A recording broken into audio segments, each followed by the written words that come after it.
Hello दोस्तों, स्वागत है आपका अपने यूट्यूब चैनल में। आप देख रहे हैं आईएएस पीसीएस ब्रेनवास नीरज के साथ।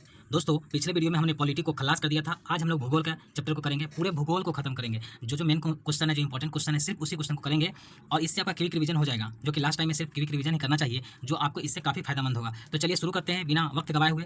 चलिए पहले सामान्य जानकारी जानते हैं। भारत का कुल क्षेत्रफल है 32,87,263 वर्ग किलोमीटर। क्षेत्रफल की दृष्टि से जो भारत है, विश्व का 7वां सबसे बड़ा देश है। भारत विश्व का दूसरा सबसे बड़ा देश है जनसंख्या की दृष्टि से। लेकिन अभी जो है भारत का जो जनसंख्या में नंबर 1 है, लेकिन अगर जनगणना 2011 के अकॉर्डिंग पूछेगा तो दूसरा हो जाएगा, यानी जनसंख्या में। लेकिन अभी नंबर 1 पे भारत आ गई है। भारत का संपूर्ण क्षेत्रफल जो है पूरे विश्व का 2.42% है, जबकि इसकी जनसंख्या की बात करें, पूरे दुनिया का जनसंख्या भारत में जो है 17.5% है। चलिए, भारत के पड़ोसी राज्यों के साथ सीमाओं की लंबाई। बांग्लादेश का कौन कौन सा सीमा साझा करता है, बहुत इंपॉर्टेंट क्वेश्चन है, यहाँ से क्वेश्चन आता है। पश्चिम बंगाल, त्रिपुरा, मेघालय, मिजोरम और असम। उसका नेपाल के बारे में जानते हैं। मेन क्वेश्चन को ध्यान में रखेंगे, जहाँ से ज़्यादा से चांसेस रहेंगे क्वेश्चन आने का। नेपाल, उत्तर प्रदेश, बिहार, उत्तराखंड, सिक्किम, पश्चिम बंगाल। म्यांमार की बात करें, अरुणाचल प्रदेश, मिजोरम और मणिपुर, नागालैंड। आपका इंपॉर्टेंट क्वेश्चन है, भारत का सबसे उत्तरी बिंदु इंदिरा कॉल है, जम्मू कश्मीर में है। भारत का सबसे दक्षिणी बिंदु कन्याकुमारी, जो कि तमिलनाडु में है। सबसे पूर्वी बिंदु की बात करें, किबिथु, जो अरुणाचल प्रदेश में है। भारत के सबसे पश्चिमी बिंदु सरकरी, गुजरात में है। भारत का सबसे दूरस्थ दक्षिणी बिंदु की बात करें तो इंदिरा पॉइंट है। मैकमोहन रेखा भारत और चाइना को अलग करता है। रेड क्लिफ रेखा भारत और पाकिस्तान को अलग करता है। डूरंड रेखा पाकिस्तान और अफगानिस्तान के अलग करता है। जीरो लाइन जो रेखा है, भारत और बांग्लादेश के बीच की रेखा है। उसके बाद चलते भारतीय मानक समय रेखा जो है, इलाहाबाद के जो मिर्जापुर है, कहीं कि नैनी भी लिखा होता है, मिर्जापुर से गुजरने वाली 82.5 डिग्री पूर्वी देशांतर रेखा को माना जाता है। ग्रीनविच समय रेखा जो है 5.5 घंटा आगे है। कर्क रेखा की बात करें, कर्क रेखा 8 राज्यों से होकर गुजरती है, जिसमें गुजरात है, राजस्थान है, मध्य प्रदेश, छत्तीसगढ़, झारखंड, पश्चिम बंगाल, त्रिपुरा एवं मिजोरम है। चलिए आगे चलते हैं। आगे है आपका उत्तर प्रदेश का सबसे अधिक राज्यों के साथ सीमा सजा करता है, यानी कि उत्तर प्रदेश सबसे अधिक राज्यों के साथ जो सीमा सजा करता है। भारतीय राज्य में गुजरात की तटरेखा सर्वाधिक लंबी है, इसके बाद जो है आंध्र प्रदेश की है। इसको ट्रिक से हम याद ऐसे रखेंगे, गैट, जी से गुजरात, ए से आंध्र प्रदेश और टी से तमिलनाडु। भारत के 9 राज्य तटरेखा से लगे हुए हैं। त्रिपुरा जो है 3 ओर से बांग्लादेश से घिरा हुआ है। एक काफ़ी इंपॉर्टेंट क्वेश्चन है कि त्रिपुरा जो 3 ओर से घिरने वाला जो राज्य है, त्रिपुरा है, ठीक है। उसके बाद चलते हैं प्रमुख दर्रे। भारत के प्रमुख दर्रे की बात करते हैं, काराकोरम दर्रा, पीर पंजाल, बनिहाल और बुर्जिला दर्रा। ये सबके सब जम्मू कश्मीर में है। इसको याद करने का ट्रिक क्या है, का पीर बाबू, का से काराकोरम, पीर से पीर पंजाल, बा से बनिहाल, अबू से बुर्जिला, सबके सब जम्मू कश्मीर में है। जो जिला की बात करें, जो जिला पहले जम्मू कश्मीर में ही आता था, लेकिन अब लद्दाख में है। जो जिला दर्रा आपका लद्दाख। सिपकिल्ला, रोहतांग और बरालाचला। सिपकिल्ला दर्रा, रोहतांग दर्रा, बरालाचला दर्रा हिमाचल प्रदेश में है। इसको याद करने का तरीका है, हिम का, हिम मतलब हिमाचल प्रदेश, रोहतांग बड़ा शरारती है, रोहतांग बड़ा शरारती यानी रोहतांग दर्रा, बरालाचला दर्रा, सासस आपका सिपकिल्ला दर्रा। चलिए उस पर चलते हैं। उत्तराखंड, लिपुलेख दर्रा, माना दर्रा और नीति दर्रा, ये उत्तराखंड में है। इसको याद करने का ट्रिक है, माना नीति, लिपू माना नीति, लिपू माना नीति, लिपू माना नीति, इसको याद रखेंगे। उत्तराखंड में है। लिपुलेख दर्रा उत्तराखंड, माना दर्रा उत्तराखंड, आपका नीति दर्रा उत्तराखंड। उसको नाथुला दर्रा की बात करते हैं। नाथुला दर्रा आपका सिक्किम में है। जलेपला दर्रा भी सिक्किम में है। ऐसे याद करेंगे, सिक्किम से जलना, ज से जलेपला, जल से जलेपला और ना से नाथुला। उसको चलते हैं अरुणाचल प्रदेश में कौन कौन सी दर्रे हैं, तो याद रखेंगे ट्रिक है, अरुण ने बम बूम दिया, अरुण मतलब अरुणाचल प्रदेश, बम मतलब बोमटिला, बूम मतलब बुमला। उसका दी से दीफू, या से यांग्याब दर्रा। तुजू दर्रा आपका मणिपुर में है। थाल घाट की बात करें तो मुंबई से नासिक, भोर घाट की बात करें मुंबई से पुणे, अपाल घाट की बात करें तो केरल से तमिलनाडु। उसका चलते हैं भारत का भौतिक विभाजन आपका किया गया है 6 तरीके से, कहीं कहीं 7 भी दे देता है। तो भारत का भौतिक विभाजन है, उत्तर के पर्वत मैदान, उत्तरी मैदान, प्रादीपीय पठार, भारतीय मरुस्थल, तटीय मैदान, द्वीप समूह। हम लोग क्विक रिवीजन कर रहे हैं, इसलिए मेन पॉइंटों को सिर्फ देखेंगे, बाकी चीज़ों को नहीं देखेंगे। तो याद रखेंगे थोड़ा बहुत जो ट्रांस हिमालय, इसको ट्रिक याद रखेंगे, कलेजा, काराकोरम, लद्दाख, जास्कर और कैलाश। काराकोरम श्रेणी जो है ट्रांस हिमालय और काराकोरम श्रेणी की सबसे ऊंची चोटी गॉडविन एस्टिंग, जिसको केटू भी बोलते हैं, यह जो पीओके क्षेत्र में है, जो कि पीओके क्षेत्र जो है यह अपवादित क्षेत्र है पाकिस्तान और इंडिया का। इसके 4 प्रमुख ग्लेशियर है, सियाचिन है, बाल्टेरो है, पियाफो है, हिस्पर है। लद्दाख श्रेणी की बात करते हैं तो सिंधु नदी लद्दाख और जास्कर श्रेणी के मध्य प्रवाहित होती है। जास्कर को लद्दाख से अलग करती है। कैलाश श्रेणी यह तिब्बत में है।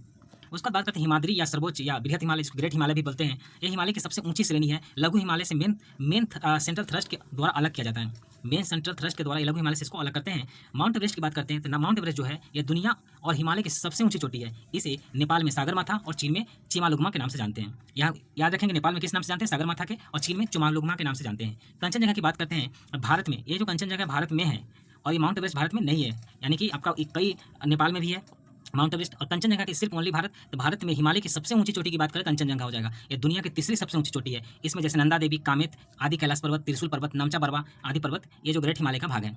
हिमाचल श्रेणी या लघु श्रेणी या मध्य हिमालय की बात करें तो इसमें आपका इस श्रेणी में पीर पंजाल आ जाएगा, धौलाधर आ जाएगा, मसूरी आ जाएगा, नाग टिब्बा और महाभारत श्रेणी भी इसी में आ जाता है, जो लघु हिमालय या मध्य हिमालय का भाग है। शिवालिक की बात करते हैं, जो सबसे नया है और यह जो है ये कई घाटियाँ इसमें, जैसे काठमांडू घाटी है, पश्चिमी से दुनिया द्वार कहते हैं। शिवालिक के निचले भाग को तराई कहते हैं। चलिए दोस्तों, कुछ और चीज़ें याद रखते हैं उत्तरी मैदान की बात। उत्तरी मैदान में जैसे है आपका भाबर है, तराई है, खादर है, बांगर है। इसको ट्रिक याद करने का ट्रिक क्या है, भात खाबो, इससे आप याद कर सकते हैं। नेक्स्ट क्वेश्चन है आपका, प्रादीपीय पठार, यह इसका आकार त्रिभुजाकार है, ये 3 ओर से पानी से घिरा हुआ है, ये गोंडवाना लैंड का भाग है। अरावली पर्वत की बात करते हैं, यह सबसे पुरानी चट्टानों से बनी है। अरावली जो है सबसे पुरानी चट्टान से बनी है। कौन सी पर्वत है? तो अवशिष्ट पर्वत है। यहाँ से क्वेश्चन आता है कि कौन से पर्वत है अरावली? तो अवशिष्ट पर्वत है। इस पहाड़ी की सबसे ऊंची जो चोटी है माउंट आबू है, जो कि गुरु शिखर पर स्थित है। विंध्य पर्वत की बात करते हैं, यह भ्रंश पर्वत है। क्वेश्चन यहाँ से पूछ जाता है विंध्य पर्वत कौन सी पर्वत है? भ्रंश पर्वत है या अवशिष्ट पर्वत है? तो यहाँ हो जाएगा विंध्य पर्वत, भ्रंश पर्वत। उत्तर भारत और दक्षिण भारत से अलग जो करता है विंध्य पर्वत ही करती है। इसकी सबसे ऊंची जो चोटी है कालूमार या सद्भावना शिखर है। सतपुरा पर्वत की बात करें तो ज्वालामुखी चट्टानों से बना भ्रंश पर्वत, सतपुरा भी भ्रंश पर्वत है। इसकी सबसे ऊंची चोटी धूपगढ़ है, जो महादेव पर्वत पर स्थित है। इसके पूर्व में से ताप्ती नदी का उद्गम होता है। पश्चिमी घाट की बात करें, पश्चिमी घाट पर्वत, यह सह्याद्री के नाम से भी जानते हैं पश्चिमी घाट को, और 16 डिग्री उत्तरी अक्षांश रेखा जो कि गोवा से गुजरती है, सह्याद्री को 2 भागों में विभाजित कर देती है। उत्तरी सह्याद्री, यह सबसे ऊंची चोटी कलसुबाई है। उत्तरी सह्याद्री जो है इसकी सबसे ऊंची चोटी है कलसुबाई, जिसे महाराष्ट्र का एवरेस्ट भी कहा जाता है। क्वेश्चन है कि जिसे महाराष्ट्र का एवरेस्ट किसे कहा जाता है? तो उत्तरी सह्याद्री को। और महाबलेश्वर इसकी दूसरी सबसे ऊंची चोटी है। दक्षिणी सह्याद्री की बात करें, इसकी सबसे ऊंची चोटी है केंद्रमुख है। पूर्वी घाट और पश्चिमी घाट के मिलान बिंदु को नीलगिरी कहते हैं। इंपॉर्टेंट क्वेश्चन है, पूर्वी घाट और पश्चिमी घाट के मिलान बिंदु को क्या कहते हैं? नीलगिरी कहते हैं। नीलगिरी पहाड़ी, इसकी सबसे ऊंची चोटी डोडा बेटा या डोडा बेटा है। यह तमिलनाडु की सबसे ऊंची चोटी है। साइलेंट वैली की बात करते हैं, यह जैव विविधता सदाबहार वनों के लिए प्रसिद्ध है। साइलेंट वैली जो है केरल में है। अन्नामलाई की पहाड़ी की बात करते हैं, इसकी सबसे ऊंची चोटी अन्नामुडी है। अन्नामलाई की सबसे ऊंची चोटी क्या है? अनाईमुडी है। यह पश्चिमी घाट और दक्षिणी भारत की सबसे ऊंची चोटी है। पश्चिमी घाट और दक्षिणी भारत की सबसे ऊंची चोटी कौन है? तो अन्नामलाई है। इलायची की बात करें, इलायची की पहाड़ी, यहाँ इलायची की खेती की जाती है। मालवा का पठार की बात करें तो बेसाल्ट चट्टानों से बना हुआ है। काली मिट्टी की अधिकता यहाँ मालवा पठार के पास बहुत ज़्यादा है। मालवा का पठार विंध्य और अरावली पर्वत के बीच में है, जो कि बुंदेलखंड का पठार है, बघेलखंड का पठार है। छोटा नागपुर पठार की बात करते हैं, छोटा नागपुर का पठार काफी इंपॉर्टेंट हो जाता है। तो यह पठार खनिजों में सबसे समृद्ध पठार है। यहाँ कोयले की अधिकता होने के कारण इसे भारत का रूर प्रदेश भी कहा जाता है। विश्व का रूर क्षेत्र जर्मनी को कहते हैं, लेकिन भारत का रूर क्षेत्र क्या हो गया? छोटा नागपुर पठार। दक्कन की पठार की बात करें, इसका निर्माण लावा से हुआ है। नर्मदा नदी मालवा के पठार और दक्कन के पठार को अलग करती है। उसके बाद शिलांग का पठार, दक्षिण भारत के पठार का भाग है शिलांग का पठार। यह मेघालय के पठार के अंतर्गत आता है। मेघालय में 3 पहाड़ियाँ है, गारो, खासी और जयंतिया। सर्वाधिक जो वर्षा होती है मानसीराम होती है, जो कि मानसीराम कहाँ है? खासी पहाड़ी के में आता है। पंजाब हिमालय, सिंधु है सतलज नदियों के मध्य में है पंजाब हिमालय। और बात करते हैं कुमार हिमालय की, कुमार हिमालय जो है आपका सतलज और काली नदियों के बीच है। नेपाल हिमालय की बात करते हैं तो काली और तीस्ता के बीच है। और असम हिमालय जो है तीस्ता और ध्यान के बीच है। ठंडा मरुस्थल आपका लद्दाख है। ठंडा मरुस्थल लद्दाख है। गर्म मरुस्थल की बात करते हैं तो थार मरुस्थल जो कि अरावली पर्वत के पश्चिम में स्थित है। नेक्स्ट चलते हैं, कुछ जान लेते हैं तट। गुजरात जो है तट का नाम है काठियावाड़ है। और क्या महाराष्ट्र गोवा का जो तट है कोंकण है। कर्नाटक का जो तट है उसको कन्नड़ के तट बोलते हैं। कर्नाटक की तट को कन्नड़ तट बोलते हैं। केरल के तट को मालाबार कहते हैं। तमिलनाडु को कोरोमंडल, आंध्र प्रदेश के तट को उत्तरी सरकार कहते हैं। ओडिशा के तट को उत्कल तट कहते हैं। पश्चिम बंगाल के तट को बैगा कहते हैं। आगे चलते हैं नदी। नदी इंपॉर्टेंट, काफी इंपॉर्टेंट क्वेश्चन हो जाता है नदी से, जो कि सबसे पहले चलते हैं सिंधु। सिंधु जो है बोखर हिमनद से या मानसरोवर झील से निकलती है और अरब सागर में जाके यह मुहाना यानी संगम करती है। इसकी विशेष जो है झेलम है, चिनाब है, रावी, ब्यास और सतलज है। झेलम की बात करते हैं, बेरीनाग झील जम्मू कश्मीर से निकलती है और जाके यह मिल जाती है चिनाब नदी में, इसका संगम हो जाता है। सतलज की बात करते हैं, सतलज राजस्थान हिमाचल प्रदेश में है, जो कि सिंधु नदी पे आपका मुहाना करती है। और इसका वेदों में इसको सिंधु नदी को बोलते हैं, सतलज को बोलते हैं सतुद्री। भारत में सिपकिला दर्रे से प्रवेश करती है। उसके गंगा की बात करते हैं, काफी इंपॉर्टेंट क्वेश्चन है, गंगा से हो जाता है। गंगोत्री के पास गोमुखी हिमानी से निकलती है, बंगाल की खाड़ी में जाकर गिर जाती है। इसकी जो सहायक नदी है रामगंगा, गोमती, घाघरा, गंडक, कोसी, महानंदा, यमुना और सोन है। यमुना की बात करें, यमुनोत्री हिमनद से निकलती है, गंगा में जाकर मिल जाती है। गंगा नदी की सबसे लंबी सहायक नदी है यमुना। इसकी सहायक नदी चंबल है, सिंध है। इसकी सहायक नदी चंबल है, सिंध है, बेतवा और केन है। आगे चलते हैं। आगे क्वेश्चन कुछ है कि 8 डिग्री चैनल जो अलग करता है मालदीव और मिनिकॉय को अलग करता है। 9 डिग्री चैनल काबरवती और मिनिकॉय के मध्य में है। 10 डिग्री चैनल की बात करते हैं लिटिल अंडमान और कार निकोबार के मध्य में है। ये 3 ज़्यादा इंपॉर्टेंट क्वेश्चन है। एक मन्नार की खाड़ी याद रखेंगे, मन्नार की खाड़ी जो है तमिलनाडु और श्रीलंका के मध्य में है। पाक स्टेट तो जानते हैं तमिलनाडु और श्रीलंका के मध्य में है। नेक्स्ट चलते हैं ब्रह्मपुत्र नदी मानसरोवर झील के निकट आंशिक ग्लेशियर से निकलती है, जो बंगाल की खाड़ी में जाके आपका मिल जाती है। विश्व के सबसे बड़े नदी द्वीप इसी पर जो है माजुली द्वीप है, यहीं पर निर्माण करती है। अरुणाचल प्रदेश में यांगाप दर्रे से भारत में प्रवेश करती है ब्रह्मपुत्र नदी, और इसके सबसे बड़ी द्वीप जो है माजुली है, जो कि नर्मदा चलते हैं। नर्मदा आपका अमरकंटक के जो मध्य प्रदेश से वहाँ से आपका निकलती है, खंबा की खाड़ी में जाके गिर जाती है। महानदी की बात करें, अमरकंटक से ही निकलती है, बंगाल की खाड़ी में गिरती है। माही नदी विंध्य पर्वत से निकलती है और खंबा की खाड़ी में गिर जाती है। कृष्णा की बात करें, इंपॉर्टेंट क्वेश्चन है कृष्णा, कावेरी और दामोदर। कृष्णा, कावेरी और गोदावरी। कृष्णा, कावेरी और गोदावरी तीनों इंपॉर्टेंट क्वेश्चन है। कृष्णा आपका महाबलेश्वर से बंगाल की खाड़ी में, और इसकी जो है सहायक नदी है तुंगभद्रा है, मूसी है, कोयना है, पंचगंगा, दूधगंगा, घाटप्रभा, मालप्रभा, भीमा है। गोदावरी की बात करें त्र्यंबकेश्वर, नासिक जो महाराष्ट्र में, वहाँ से निकलती है, बंगाल की खाड़ी में गिर जाती है। दक्षिण भारत की सबसे लंबी नदी है, सबसे बड़ी और लंबी नदी है गोदावरी। दक्षिण भारत की गंगा या बृहद गंगा के नाम से जानते हैं गोदावरी को। कावेरी की बात करें, ब्रह्मगिरी पहाड़ी से निकलती है, बंगाल की खाड़ी में गिरती है। धार्मिक आधार पर इसे दक्षिण भारत की गंगा के नाम से इसे जानते हैं। उसका चलते नदियों का समागम स्थल है धौलागिरी, धौली गंगा और अलकनंदा का संगम विष्णुप्रयाग है। अलकनंदा और नंदाकिनी का जो है संगम है आपका नंदप्रयाग है। अलकनंदा पिंडार नदी का संगम कर्णप्रयाग है। अलकनंदा और मंदाकिनी का जो संगम रुद्रप्रयाग है। अलकनंदा और भागीरथी का संगम देवप्रयाग है। देवप्रयाग काफी इंपॉर्टेंट क्वेश्चन हो जाता है। अलकनंदा और भागीरथी का जो संगम है देवप्रयाग है। यह क्वेश्चन इंपॉर्टेंट है। भारत की प्रमुख झीलें की बात करते हैं। झीलों के अध्ययन को लिम्नोलॉजी कहते हैं। झीलों के अध्ययन को लिम्नोलॉजी कहते हैं। भारत की सबसे बड़ी कृत्रिम झील गोविंद वल्लभ पंत सागर झील है, जो कि रिहंद नदी पर है। लोकटक झील, जो कि मणिपुर में है। इंपॉर्टेंट क्वेश्चन यहाँ से क्वेश्चन आता है बार बार। लोकटक झील मणिपुर पूर्वोत्तर भारत में मीठे पानी की सबसे बड़ी झील है। इस झील में तैरता हुआ राष्ट्रीय उद्यान किबिलामजाऊ। किबिलामजाऊ इंपॉर्टेंट क्वेश्चन है, कहाँ तैरता हुआ जो झील है किबिलामजाऊ कहाँ है? मणिपुर में, लोकटक झील में। जम्मू कश्मीर अगर झील की बात करें, जहाँ नाग लग जाए वो जम्मू कश्मीर का झील हो जाएगा। जहाँ भी नाग लग जाए जम्मू कश्मीर का झील हो जाएगा। जैसे बैरीनाग, शेषनाग, अनंतनाग, नागिन झील, नाग नागिन जितना होगा जम्मू कश्मीर के झील हो जाएगा। इसके अलावा डल झील, बुलर झील याद रखेंगे, मानस बल झील। और आगे चलते हैं उत्तराखंड। उत्तराखंड में जितने भी झील है, ताल जहाँ लगा रहेगा उत्तराखंड का झील हो जाएगा। जैसे सात ताल, राकस ताल, माल ताल, नैनीताल, देवताल, नैकुचिया ताल, खुरपा ताल, जितने भी ताल जिसमें लगे रहेंगे वो सारे के सारे झील कहाँ? उत्तराखंड में हो जाएंगे। राजस्थान की बात करते हैं। राजस्थान में 2-3 इंपॉर्टेंट झील है, जो कि सांभर झील है और एक डिडवाना झील है। ये दोनों इंपॉर्टेंट है। इसके अलावा जानेंगे पिछोला झील राजस्थान में, राजसमंद झील राजस्थान में, फतेह सागर झील भी राजस्थान में है। मणिपुर में लोकटक झील है, काफी इंपॉर्टेंट क्वेश्चन है। तेलंगाना में जो झील है हुसैन सागर झील है। आंध्र प्रदेश का जो झील है कुलरी झील है। ओडिशा में जो झील है चिल्का झील है। ये भी इंपॉर्टेंट क्वेश्चन है। चिल्का झील कहाँ है? ओडिशा। लोनार झील महाराष्ट्र में है। पुलिकर झील तमिलनाडु और आंध्र प्रदेश के बीच में है। केरल में बेम्बनाड झील है। तीनों इंपॉर्टेंट है। केरल में तीनों झील इंपॉर्टेंट है, बेम्बनाड झील, अष्टमुदी और पेरियार। चलिए अब चलते हैं आपको भारत के जलप्रपात की बात करते हैं। कुचिकल जलप्रपात कहाँ है? बराही नदी पर और कर्नाटक में। जोगरसोपा काफी इंपॉर्टेंट क्वेश्चन है। जोगरसोपा जो कि शरावती नदी पर है, इसे कर्नाटक राज्य में जोगरसोपा को महात्मा गांधी भी कहते हैं। महात्मा गांधी इस जलप्रपात भी कहते हैं इसको। शिव समुद्र कावेरी नदी पर कर्नाटक में है। चुलिया चंबल नदी पर राजस्थान में। धुआंधार नर्मदा नदी मध्य प्रदेश में। हुडरुज स्वर्णरेखा नदी झारखंड में है। इसके अलावा जानेंगे केंद्रीय कृषि मौसम विज्ञान केंद्र कहाँ है? पुणे है। भारतीय कृषि के बारे में थोड़ा जान लेते हैं। खरीफ फसल याद रखेंगे। सीधा इसको याद करने का सबसे बढ़िया ट्रिक है कि इसको जो बारिश होता है उस टाइम जो फसल होता है उसी को हम खरीफ फसल कहते हैं। बारिश के टाइम में जो खेती की जाती है जिस फसल की उसे खरीफ फसल कहेंगे। जैसे यह जो है बुआई जून जुलाई में हो जाती है और सितंबर से अक्टूबर में इसकी कटाई हो जाती है। जैसे धान हो गया, बारिश के टाइम में होता है। ज्वार, बाजरा, मक्का, कपास, मूंगफली, तंबाकू, गन्ना, सोयाबीन, तिल, जूट। और रबी फसल की बात करें जो ठंडा के दिन में आदमी जिसको बोता है वो हो गया आपका रबी फसल। जैसे कि अक्टूबर नवंबर महीने में इसको बोया जाता है और कटाई इसको मार्च अप्रैल में कर दी जाती है। जैसे गेहूँ, जौ, चना, मटर, आलू, राई, मसूर। जायद फसल की बात करें, यह गर्मी के दिनों में होता है जायद फसल। जैसे कि अप्रैल के महीने में की जाती है, मार्च अप्रैल में इसको की जाती है, मई जून में इसको काट ली जाती है। जैसे तरबूज, खरबूज, खीरा, ककड़ी, भिंडी, टमाटर, मिर्च, कद्दू, ये सब आपका जायद फसल हो जाएगा।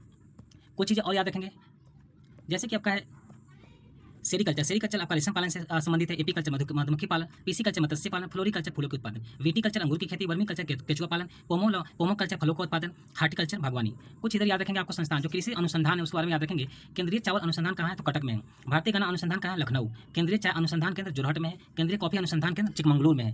केंद्रीय तंबाकू अनुसंधान केंद्र राजमुंद्री में है। केंद्रीय नारियल अनुसंधान संस्थान कासरगोड में है। भारतीय दलहन अनुसंधान संस्थान कानपुर में है और तिलहन जो है हैदराबाद में। चलिए आगे चलते हैं, और भी क्वेश्चन है। इसमें जानेंगे क्रांति कौन सी क्रांति है? श्वेत क्रांति किससे संबंधित है? श्वेत क्रांति दूध से संबंधित है, दूध उत्पादन। नीली क्रांति आपका मत्स्य उत्पादन से। भूरी क्रांति आपका उर्वरक उत्पादन से संबंधित है और रजत क्रांति आपका अंडा से संबंधित है।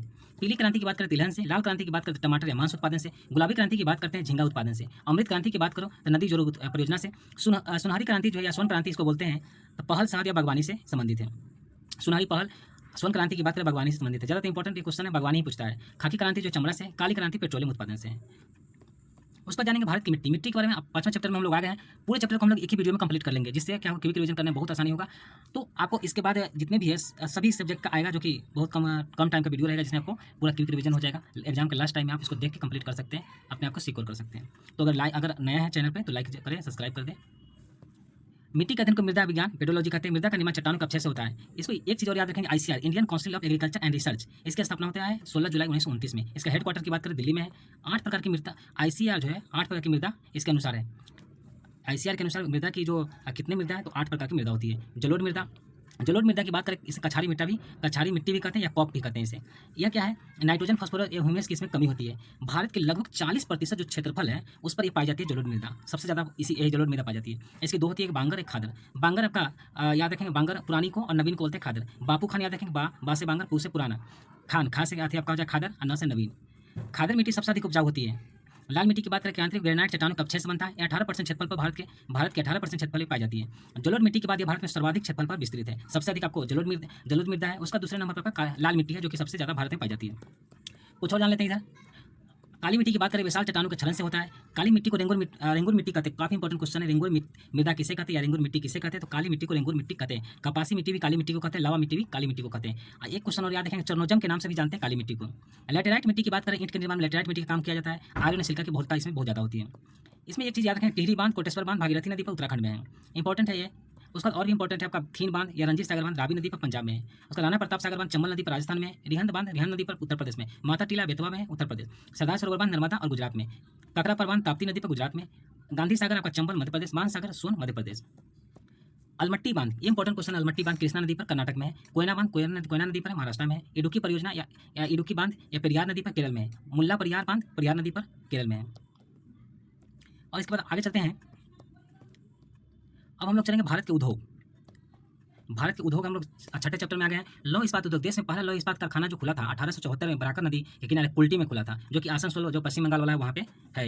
नाम इसका नाम रखा बंगाल आयरन वर्क्स के रूप में यह स्थापित किया गया था। लेकिन जब भारत आज़ाद होता है तो आज़ाद होने के बाद 3 लौह इस्पात कारखाने खोले गए, जैसे कि एक खोला गया भारतीय लौह इस्पात कंपनी पश्चिम बंगाल में, दूसरा खोला गया Mysore iron and steel works Mysore में, तीसरा स्टील कॉर्पोरेशन ऑफ बंगाल पश्चिम बंगाल में खोला गया।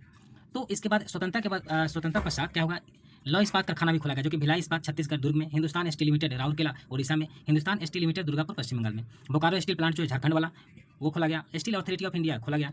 एल्युमिनियम का उद्योग की बात करते हैं। एल्युमिनियम का पहला कारखाना जो 1937 में पश्चिम बंगाल के आसनसोल के पास जेके नगर में खोला गया था। एल्युमिनियम उत्पादन में भारत का विश्व में जो स्थान है वो 8वां स्थान है, लेकिन ये कभी यह चेंज होते रहता है, तो आप नए वाला करंट के अनुसार देख लेंगे। चलिए अब चलते हैं आगे। भारत की प्रमुख एल्युमिनियम की जो कंपनी है, इंपॉर्टेंट बाल्को, नाल्को, इंडाल्को, माल्को और वेदांता, याद रखेंगे। बाल्को तो याद है, इसको याद करने का हम ट्रिक्स आपको याद करवाते हैं जो काफ़ी इंपॉर्टेंट है और याद तुरंत हो जाएगा। बाल्को बल किसके पास है, तो सोवियत संघ के पास बल है, जैसे कि रसिया के पास क्या बल है, तो इसे बाल्को सोवियत संघ। कोरबा और कोयना इसका प्रमुख केंद्र था। नाल्को की बात करते हैं, फ्रांस दामनजोरी, नाल्को आपका फ्रांस दामनजोरी। हिंडाल्को दुनिया को हिलाने की ताकत किसके पास है, तो यूएसए के पास है, तो हिंडाल्को याद रखेंगे यूएसए। रेन्यूकूट उत्तर प्रदेश में इसका केंद्र है।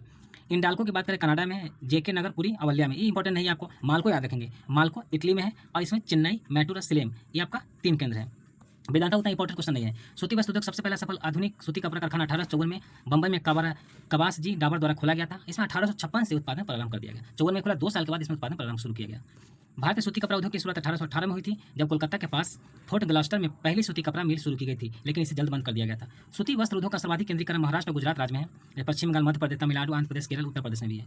भारतीय सूती वस्तु की राजधानी के रूप में मुंबई को जाना जाता है। आज भी मुंबई जो है सिनेमा नगरी है, फैशन की दुनिया में आगे है, तो सूती वस्तु की राजधानी के रूप में मुंबई को जाना जाता है। कानपुर के उत्तर भारत का मैनचेस्टर भी कहा जाता है। कोयम्बटूर को दक्षिण भारत का मैनचेस्टर कहा जाता है। यहाँ ध्यान देंगे, उत्तर भारत का मैनचेस्टर कानपुर और दक्षिण भारत का मैनचेस्टर कोयम्बटूर हो जाएगा। अहमदाबाद को भारत का बोस्टन कहा जाता है। उसको जानते हैं जूट उद्योग के बारे में। अंतर्राष्ट्रीय जूट संगठन की स्थापना 1984 में की गई थी। इसका हेडक्वार्टर ढाका में है। जूट को सोने का रेशा भी कहा जाता है। बिहार में जूट का जो है पूर्णिया में, कटिहार, सहरसा और दरभंगा में है। चीनी उद्योग की बात करते हैं। भारत में आधुनिक चीनी उद्योग की शुरुआत 1903 में की गई। उत्तर प्रदेश के देवरिया में प्रतापपुर में चीनी मिल की स्थापना से हुई थी इसकी। बिहार में कौन कौन सी है, बिहार मोतिहारी में, सुगौली, चनपटिया, कटिया, मोतीपुर वाला बंद हो गया है, जो कि मोतीपुर वाला बंद हो गया, गोपालगंज, डालमिया नगर, दरभंगा, चंपारण में। उसका चलते हैं आगे, क्वेश्चन है कुछ और देख लेते हैं। सीमेंट उद्योग, उसके बाद आपका इससे ज़्यादा क्वेश्चन आते नहीं हैं। याद रखें, पेट्रोलियम, असम डिगबोई, सुरमा घाटी, गुजरात, खंभात, अंकलेश्वर में, महाराष्ट्र बम्बई हाई में। उसका अलॉयस की बात करें, उड़ीसा मयूरगंज में, झारखंड सीभूम, हजारीबाग धनबाद में, छत्तीसगढ़ दुर्ग रायपुर में। कोयला की बात, कोयला याद रखेंगे क्योंकि कोयला से इंपॉर्टेंट हो जाता है। झारखंड धनबाद, सीभूम, गिरिडीह, पश्चिम का रानीगंज है, छत्तीसगढ़ का रायपुर, उड़ीसा का देसरगढ़, तलचर, तेलंगाना का सिंगरेनी। उसके बाद बॉक्साइट, उड़ीसा, झारखंड वाला याद रखेंगे, और गया और मुंगेर जो कि बिहार में है, वहाँ का याद रखेंगे। तो उड़ीसा, झारखंड, कोडरमा, हजारीबाग में जो है बॉक्साइट का, और बिहार के गया और मुंगेर में, इसको याद रखेंगे। उसको चलते दुनिया का सबसे पहले तेल के कुएं की खुदाई 1859 में अमेरिका के पेंसिल्वेनिया में हुई थी। इसको थोड़ा याद रखेंगे। अब चलते हैं थोड़ा सा और है जो कि राष्ट्रीय राजमार्ग के बारे में जानेंगे। पहले जानते हैं रेल संबंधी उपकरण। कुटीर उद्योग बोर्ड का है 1948 में खुली। उसके बाद केंद्रीय सिल्क बोर्ड 1948 में, हथकरघा बोर्ड 1952 इंपॉर्टेंट है। अखिल भारतीय हथकरघा बोर्ड 1952, लघु उद्योग बोर्ड 1954, अखिल भारतीय खादी एवं ग्रामोद्योग बोर्ड 1957। परिवहन, राष्ट्रीय राजमार्ग की बात करते हैं। NH44 है श्रीनगर से कन्याकुमारी को जोड़ता है। NH27 पोरबंदर से सिलचर को जोड़ता है। NH48 दिल्ली से चेन्नई को जोड़ता है। NH52 संगरूर से अंगुला को जोड़ता है। 30 जो है सतारगढ़ से इब्राहिमपट्टनम को जोड़ता है। तो इंपॉर्टेंट है NH44, 27, 48 यही आपका इंपॉर्टेंट है। बाकी कुछ खास इंपॉर्टेंट इसमें से नहीं है। चलिए याद रखते हैं, छत्रपति शिवाजी महाराज अंतर्राष्ट्रीय हवाई अड्डा का है मुंबई में है। नेताजी सुभाष चंद्र कोलकाता में, अन्ना अंतर्राष्ट्रीय हवाई अड्डा चेन्नई में, बाबा साहब अम्बेडकर अंतर्राष्ट्रीय हवाई अड्डा नागपुर में, सरदार वल्लभ भाई पटेल अहमदाबाद, गोपीनाथ गुवाहाटी, चौधरी चरण सिंह लखनऊ, गुरु रामदास जी अमृतसर, त्रिवेंद्रम तिरुवनंतपुरम, कालीकट कोझिकोड, शेख आलम श्रीनगर, राजीव गांधी अंतर्राष्ट्रीय हवाई अड्डा हैदराबाद, कोचीन अंतर्राष्ट्रीय हवाई अड्डा कोच्चि, वीर सावरकर पोर्ट ब्लेयर में, दाबोलिम अंतर्राष्ट्रीय हवाई अड्डा गोवा, केम्पेगौड़ा हवाई अड्डा आपका कहाँ है, बेंगलुरु में है। मंगलुरु हवाई अड्डा मंगलुरु में है। देवी अहिल्याबाई होलकर अंतर्राष्ट्रीय हवाई अड्डा कहाँ है, इंदौर में है। कोयम्बटूर अंतर्राष्ट्रीय हवाई अड्डा कोयम्बटूर में है। जयपुर हवाई अड्डा जयपुर में है। लाल बहादुर शास्त्री अंतर्राष्ट्रीय हवाई अड्डा वाराणसी में है। कुशीनगर में, जो नाम सेम टू सेम है, कुशीनगर अंतर्राष्ट्रीय हवाई अड्डा कुशीनगर। इसको याद करना उतना इंपॉर्टेंट नहीं है क्योंकि नाम सेम ही है। तो यहाँ देखेंगे ऐसा, जैसे महर्षि वाल्मीकि अंतर्राष्ट्रीय हवाई अड्डा, ये काफ़ी इंपॉर्टेंट हो जाता है क्योंकि यह नाम न्यू है। तो महर्षि वाल्मीकि अंतर्राष्ट्रीय हवाई अड्डा आपका अयोध्या में है। वीर सावरकर, इसको पोर्ट ब्लेयर, इस तरह के नाम को याद करेंगे ज़्यादा ठीक रहेगा, क्योंकि जो नाम सेम टू सेम है वो तो आपको डायरेक्ट मिल ही जाएगा। जयपुर अंतर्राष्ट्रीय हवाई अड्डा, जयपुर। जलमार्ग की बात करते हैं, देश का सबसे बड़ा बंदरगाह मुंबई में है। बड़े बंदरगाह पर नियंत्रण केंद्र सरकार करती है। छोटे बंदरगाह संविधान की समवर्ती सूची में शामिल है, जिनका प्रबंधन संबंधित राज्य सरकार करती है। देश का सर्वश्रेष्ठ प्राकृतिक बंदरगाह विशाखापट्टनम है। सबसे गहरा बंदरगाह की बात करें तो है डल्फिन चट्टान के पीछे है। अब आते हैं जलमार्ग के बाद NW1 जो है इलाहाबाद से हल्दिया को जोड़ता है। NW2 नेशनल आपको NW1 हो गया इलाहाबाद से हल्दिया, NW2 हो गया सदिया से धुबरी, NW3 हो गया आपका कोल्लम से कोट्टापुरम, NW4 हो गया काकीनाडा से पुडुचेरी, NW5 हो गया तलचर से धमरा और 6 हो गया लखीमपुर से भांगा। ये वाटर मार्ग की बात करें, जलमार्ग की बात करें, जलमार्ग जो कहाँ से कहाँ है, और इसके पहले नेशनल हाईवे की हम लोग बात किए थे। इसके बाद चलते हैं प्रमुख बंदरगाह की बात करते हैं। प्रमुख बंदरगाह है इसमें याद है कोलकाता पश्चिम बंगाल हुगली में, कोच्चि केरल अरब सागर में, एन्नौर तमिलनाडु में बंगाल में, मोरमुगांव याद रखेंगे, मोरमुगांव जो कि गोवा में अरब सागर में इंपॉर्टेंट है, तूतीकोरिन भी इंपॉर्टेंट है तमिलनाडु बंगाल की खाड़ी में, पारादीप ओडिशा बंगाल की खाड़ी में, विशाखापट्टनम आंध्र प्रदेश बंगाल की खाड़ी में। वन्यजीव अभयारण्य राष्ट्रीय उद्यान की बात करते हैं। भारत का प्रथम राष्ट्रीय उद्यान जिम कॉर्बेट राष्ट्रीय उद्यान उत्तराखंड में। इसका पुराना नाम हेली नेशनल पार्क था, जिसकी स्थापना 1936 में की गई थी। इसका वर्तमान जो नाम है रामगंगा नेशनल पार्क है। भारत में सर्वाधिक राष्ट्रीय उद्यान जो है मध्य प्रदेश में, जो कि 11 हुए हैं। भारत का सबसे बड़ा राष्ट्रीय उद्यान हेमिस लद्दाख और सबसे छोटा साउथ बटन राष्ट्रीय उद्यान अंडमान निकोबार में है। राष्ट्रीय उद्यान की बात करते हैं, गिर राष्ट्रीय उद्यान गुजरात में, नल सरोवर है आपका गुजरात में, जिम कॉर्बेट राष्ट्रीय उद्यान उत्तराखंड में, दुधवा राष्ट्रीय उद्यान है उत्तर प्रदेश में। उस पर चलते हैं, मानस राष्ट्रीय उद्यान असम में, काजीरंगा असम में। उसके बाद है वो रणथंभौर राजस्थान में, पेंच राष्ट्रीय उद्यान मध्य प्रदेश में, चिल्का अभयारण्य ओडिशा में, पेरियार अभयारण्य केरल में। उसका दाची ग्राम जम्मू कश्मीर में, सुंदरवन पश्चिम बंगाल के लामजाऊ मणिपुर में। इसके अलावा हम जानेंगे पक्षी विहार, कुछ प्रमुख पक्षी विहार उसके जान लेते हैं। जैसे पुलिकट झील पक्षी अभयारण्य आपका आंध्र प्रदेश में है, ओखला पक्षी अभयारण्य दिल्ली उत्तर प्रदेश में, सुल्तानपुर पक्षी अभयारण्य हरियाणा में है, पटना पक्षी अभयारण्य याद रखें पटना पक्षी अभयारण्य उत्तर प्रदेश में है। चलिए दोस्तों, आपका ये सारा ज्योग्राफी खत्म हुआ। अब अगले बार हम लोग साइंस को लेके आएंगे या कोई और सब्जेक्ट को लेके आएंगे, तो उसमें हम लोग करेंगे और भी जो भी सब्जेक्ट बचा है उसको। अगर पॉलिटी वाला नहीं देखे तो पॉलिटी पर जाकर देख लीजिए, उसका भी डाल दिया है।